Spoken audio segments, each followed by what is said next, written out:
Shall they win by? 13, I think. Thanks. I think they won by 13. Against Mayo.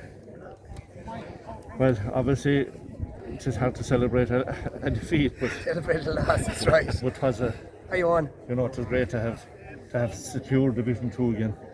Yeah, I suppose that Proving all the pundits wrong. we had a few options, because Cork had to win by, I think it was 4 points or something like that. So, we had a little bit there. So disappointing the way, I thought we could have been a draw at least. But anyway, listen, at the end of the day, we're in Division 2 next year and we're playing a playoff semi-final to go to Division 1.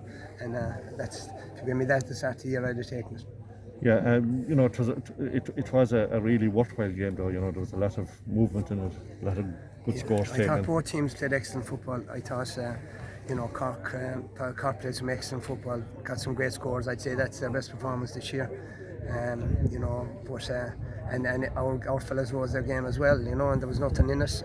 Point game at the end, and I said just delighted that it worked out, that we were going the right way. And I know a lot in the media during the week about managers and this kind of thing, but like this whole setup is there's a second team behind this team, and everybody does their job so well, and if they don't do their job, it matters shit who's manager, So there's people like Jim and Tom and Shane and all these fellas.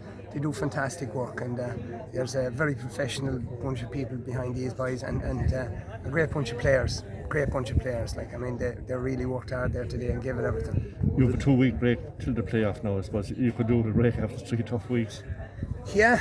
There's a break to the playoffs, but we've got to, that was the corner of our eye. We have to have the 26th of June. So we need to get up to the speed of that. So we're playing one of the best teams in the country in the championship. So there's no point in going to that place unless you're a top place.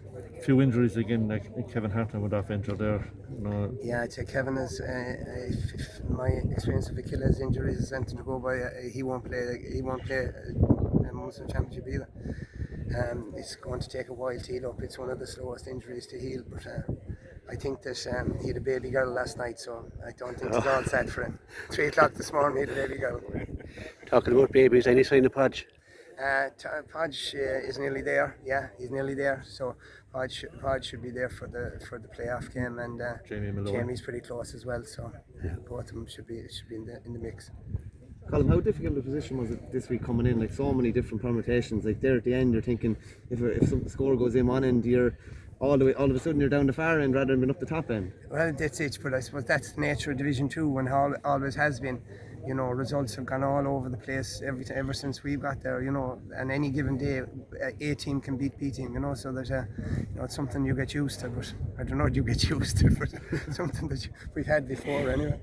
Colm, just a quick one on Cork's last score. Do you think the players were aware of the permutations? They looked like they were protecting the goal at all costs and gave them a free shot. Yeah, well, I suppose, Jim, one of the main things coming into the game was that we wouldn't score. We've conceded no goal yet, and we didn't want to. We felt that if we had kind of kept Cork to points today, we would be okay, and it turned out like that. Colm, you mentioned Kerry. In terms of championship preparation, how important is it that you win today or not to win, so that you're in the top 2 of the group and you're looking up as opposed to looking down for the next couple of weeks? It's very important because it's a tough ask, But at the same time, I think that this team is, even though we lost today, I thought it was a very good performance. I thought it was a good game, and I thought both teams played very well. And there was good shooting efficiency, and people were tidy on the ball. So I think this will stand to us, and this game, and probably it will stand to Cork as well. Does it take pressure off for the next couple of weeks? Well, sure, I suppose there's always pressure associated when you're in charge of a team, no matter what team it is. There's always a bit of pressure there, but listen to me. You're alive when you're feeling that. And Colm, just one quick thing on Aaron Griffin's last 2 sort of plays when the game was in the melting pot. He put down the shoulder, took on 3 men, won a free, and then he had the audacity to go for that sort of long range effort to sort of put you in a position to go through. I suppose a youngster, really his first season with Clare, coming in closing stages, he sort of took on the responsibility. That must be really positive to see a young lad stepping in and taking it on like that. Well, as you're more aware than anybody, there's a lot of talent coming through in Clare, a lot of good young fellas coming through, and he's just one of them. And he's a very exciting player. He knows nothing, only goes straight for the goals, and he's the type of player that you'd love to be watching. So I'm delighted for him that he grabbed his opportunity there today. Thanks, Colm. Thanks, Colin.